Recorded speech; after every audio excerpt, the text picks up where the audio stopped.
தனுஷுக்கும் எனக்கும் அந்த உறவு இருக்கு. ரசிகர்களுக்கு அதிர்ச்சி கொடுத்த நடிகை மந்த்ரா. நம்பவே முடியலையே!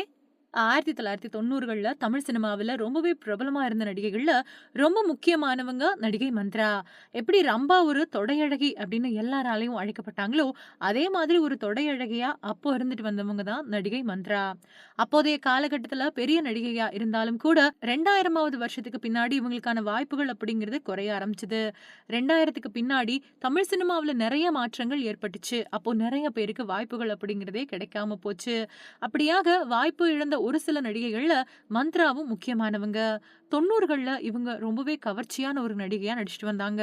அருண் விஜய் கதாநாயகனா நடிச்சு வெளியான பிரியம் படத்தின் மூலமா தான் முதன் முதலா கதாநாயகியா மந்த்ரா அறிமுகமானாங்க. அதுக்கப்புறமா அவங்களுக்கு தமிழ் சினிமாவுல வாய்ப்புகள் கிடைக்க ஆரம்பிச்சது. ரெட்டை ஜடை வயசு அப்படிங்கிற படத்துல அஜித்துக்கு ஜோடியா இவங்க நடிச்சிருப்பாங்க. அதே மாதிரி லவ் டுடே படத்துல விஜய்க்கு தோழியா நடிச்சிருப்பாங்க. இப்படி தொடர்ந்து பெரிய நடிகர்களோட திரைப்படங்கள்லயே இவங்களுக்கு வாய்ப்புகள் கிடைச்சது. ஆனா ஒரு சில காலத்துல புது நடிகைகளோட வளர்ச்சி காரணமா இவங்களுக்கு வாய்ப்புகள் குறைய ஆரம்பிச்சது. இப்போதைய தலைமுறையினரை பொறுத்தவரைக்கும் அவங்களுக்கு மந்த்ரா அப்படின்னா யார் அப்படின்னு கூட தெரியாது அப்படின்னு சொல்லலாம். இந்த நிலையில சினிமாவுல தன்னுடைய அனுபவங்கள் பத்தி மந்த்ரா சமீபத்துல ஒரு பேட்டியில பேசியிருக்காங்க. அதுல பல சுவாரஸ்யமான விஷயங்கள பேசியிருந்தாங்க. அதுல அவங்க சொல்லும்போது, நடிகர் தனுஷ பத்தி அவங்க கிட்ட கேட்டாங்க. அப்போ அதுக்கு பதில் குடுத்த மந்த்ரா, "இப்போதான் தனுஷ் நடிச்ச ராயன் படத்த பார்த்தேன். எனக்கு ரொம்பவுமே அந்த படம் பிடிச்சிருந்தது. அது மட்டும் இல்லாம தனுஷ் என்னுடைய கிளாஸ்மேட்டு.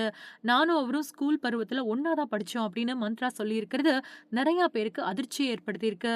இது பத்தி மந்த்ரா சொல்லும்போது, நானும் தனுஷும் ஒரே ஸ்கூல்ல தான் படிச்சோம். அவருக்கு நான் சீனியர் அப்படின்னு சொல்லியிருக்காங்க. அப்படி பார்க்கும்போது தனுஷ விட 2 வயசு மந்த்ரா மூத்தவங்க அப்படின்னு தெரியுது. ஆனா தனுஷுக்கு ரொம்பவும் முன்னாடி இருந்தே இவங்க தமிழ் சினிமாவுல நடிச்சுட்டு வந்துட்டு இருக்காங்க அப்படிங்கிறது ஆச்சரியமான விஷயமா இருக்கு. தமிழ் சினிமாவுல பிரபலமான கவர்ச்சி நடிகைகள் அப்படின்னு சொன்னாலே, எண்ணி இத்தன பேர் தான் அப்படின்னு சொல்லிடலாம். அந்த அளவுக்கு ரொம்பவே குறைவான அளவில் தான் கவர்ச்சி நடிகைகள் இருந்தாங்க. அப்படியான கவர்ச்சி நடிகைகள்ல டிஸ்கோ சாந்தி ரொம்பவே முக்கியமானவங்க. இப்பல்லாம் சினிமாவுல கவர்ச்சி நடிகைக்கு முக்கியத்துவமே இல்லாம போயிடுச்சு. ஏன் அப்படின்னா, ஏதாவது படத்துல கவர்ச்சி பாடல் வருது அப்படின்னா, அதையும் கதாநாயகியே ஆடிடுறாங்க. முன்னாடியெல்லாம் அந்த மாதிரி கவர்ச்சியான உடைகள கதாநாயகிகள் போடவே மாட்டாங்க. அப்படிங்கிறதால, தனியா அதுக்காக கவர்ச்சி நடிகைகள வச்சிருந்தாங்க. இந்த நிலையில டிஸ்கோ சாந்தி கல்யாணத்து வாழ்க்கைக்கு பின்னாடி நெறைய கஷ்டங்கள அனுபவிச்சிருக்காங்க. அத பத்தி சமீபத்திய பேட்டி ஒண்ணுல பேசியிருக்காங்க. கன்னடத்துல பெரிய நடிகரான ஸ்ரீஹரி அப்படிங்கிறவர் தான் கல்யாணம் பண்ணிக்கிட்டாங்க நடிகை டிஸ்கோ சாந்தி. நடிகர் ஸ்ரீஹரிய விஜய் நடிச்ச வேட்டைக்காரன் படத்துல பார்க்க முடியும். ஆனா ஸ்ரீஹரி இறந்ததுக்கு பின்னாடி அந்த வாழ்க்கை டிஸ்கோ சாந்திக்கு ரொம்பவுமே மோசமா மாறிப்போச்சு. இத பத்தி டிஸ்கோ சாந்தி சொல்லும்போது, "கல்யாணத்துக்கு முன்னாடி இருந்தே எனக்கு குடிப்பழக்கம் இருந்துச்சு. எப்பயாவது குடிக்கிறது அப்படின்னு இருந்தேன். ஸ்ரீஹரிய கல்யாணம் பண்ணிக்கிட்டதுக்கு அப்புறமா எங்கேயாவது வெளியில போனா மட்டும் குடிப்போம் அப்படின்னு இருந்துட்டு வந்தேன். ஆனா அவரோட இறப்புக்கு பின்னாடி அத ஈடு செய்யறதுக்காக நான் அதிகமா குடிக்க ஆரம்பிச்சேன். முழிச்சுட்டு இருக்கிற நேரமெல்லாம் மது குடிச்சுக்கிட்டே தான் இருப்பேன். காலையில எந்திரிச்சு என்னோட பிள்ளைகளுக்கு சமைச்சு வச்சுருவேன். அதுக்கு பின்னாடி குடிச்சிட்டு தூங்குறது மட்டும் தான் என்னோட வேலையா இருந்துச்சு. இதனால என்னோட உடல் நலம் ரொம்பவே மோசமாச்சு. ஒரு கட்டத்துல என்னோட உடல் எடை ரொம்பவுமே குறைஞ்சு 45 கிலோவுக்கு போயிட்டேன். அந்த சமயத்துல என்ன பரிசோதனை பண்ண டாக்டர், "இப்படியே போய்க்கிட்டு இருந்தா இன்னும் 1 மாசம் கூட தாங்காது" அப்படின்னு வெளிப்படையாவே சொல்லிட்டாரு. இந்த நிலையில என்னோட மகன்கள் 2 பேரும் ரொம்பவே கவலைப்பட்டாங்க. அதனால அவங்க என்கிட்ட வந்து அதிகார தொனியில பேசியிருந்திருந்தா நான் கேட்டிருக்க மாட்டேன்.